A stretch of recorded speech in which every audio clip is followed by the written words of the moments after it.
Hey everybody, welcome to my YouTube page every Thursday here with some new content at 1400 Eastern Time.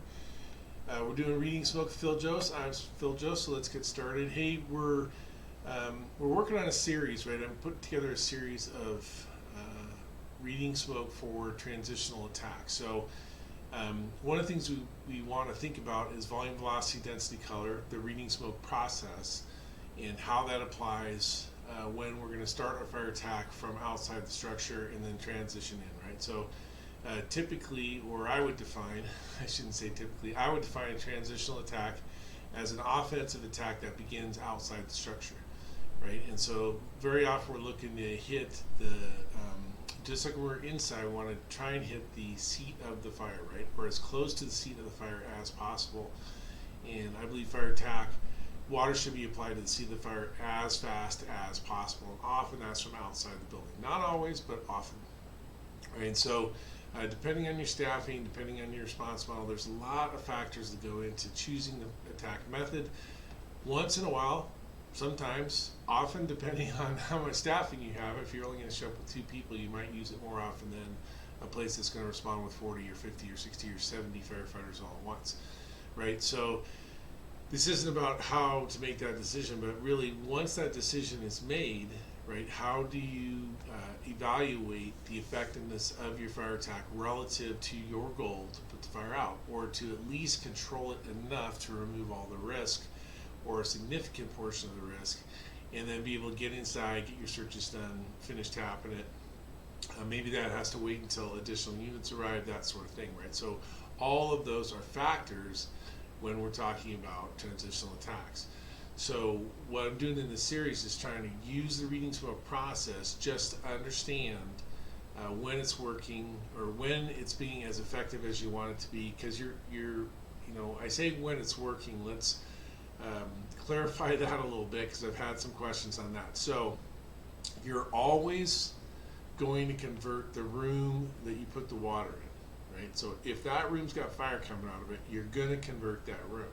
Now, if that room's not the fire room, or the fire has extended to another room and this room now is in the exhaust path, then you're not going to put the main body of the fire out. You're going to convert the room, right? So you're always going to have the impact of converting the room. You won't always have the impact of hitting the primary seat of the fire. And it could be the room that the fire was in originally, or it could be that the room you're looking at is an extension. So let me get I should have killed the audio first. So let me go back. I just want to say thank you to HMA Fire, right, for this video, because, this is a promotional video for them. The link is in the show notes if you want to go see what they're doing. So this is not a traditional fire attack. It looks to me like an acquired structure live burn training, right? And it also looks to me like, it looks like what they're using here is a low volume, high pressure attack line, right? So that's not something that most fire departments have. And if you're interested in that, definitely go to HMA Fire and look at their stuff, right? So what we're doing is we're just going to use this video to discuss Reading Smoke and the transitional attack. So the first thing we're going to look at is we're just going to take some input from this fire and talk about Reading Smoke from the perspective of this fire itself. And notice it looks to me like bi-directional flow at these windows. Even though there's fire coming out, there's still air going in at the bottom. And I think the key point here is if I bring you back up to these windows up top here, right? Back up to these windows, there is smoke coming out, but it's not a significant, right? It's not a really significant amount of smoke. It's not super low volume, but it's pretty low. And what we're interpreting from that, right? So if with this body of fire, and I think it's fair to say this is a significant body of fire down here, probably since this is an acquired structure, not like couches and chairs, more like pallets and stuff like that, although I don't know that for a fact. I think the total volume of smoke sort of indicates that it's probably wood, wool, cotton, hay, that sort of thing, rather than carpet, couches, chairs. That's my impression, right? I don't know that, but that's my impression just from the volume of smoke. Pretty clean mix down here, but from these windows, so somehow I think your reading smoke tells you that these windows are closed off to this fire. If these windows were open, which they are, the door was open, the hallway was open, and the stairway was open, then this fire would be really venting out here with a lot of turbulent, thick black smoke, and or fire in relatively short order, right?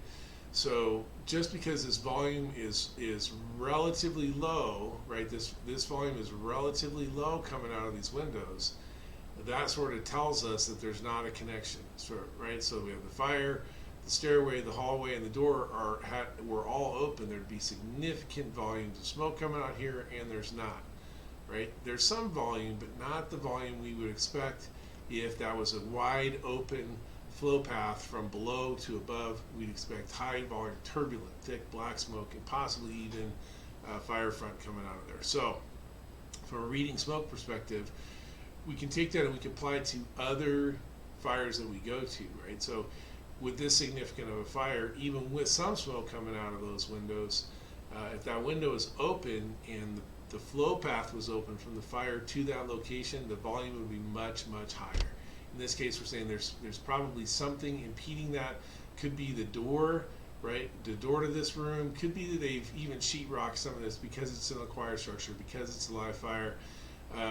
Who knows for sure what they've done inside. It probably had a couple more evolutions. You can see the debris here on the roof and just the general damage to the building, right? This is probably not their first evolution. Anyway, so when we're looking at reading smoke, we want to use that. When we arrive, right, we're going to use volume, velocity, density, color. We're going to take an inventory of the 4 attributes. We're going to apply those to the box or the structure, and we're going to first figure out where the fire is. In this case, it's pretty set. Because we can see the fire rather than smoke, right? But typically we use the smoke to determine highest velocity, most restricted opening, closest to see the fire, to determine our fire location. They've already got their fire location.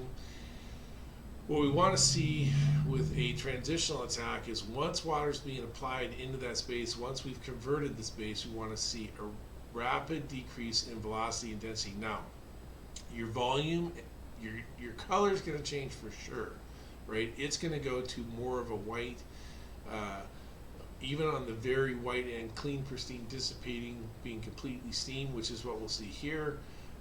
But in this case, the volume might actually go up or have a clean burn here, so not a lot of volume to begin with, but rapid and sustained decrease in velocity and density, which we are going to see here in relatively short order, right?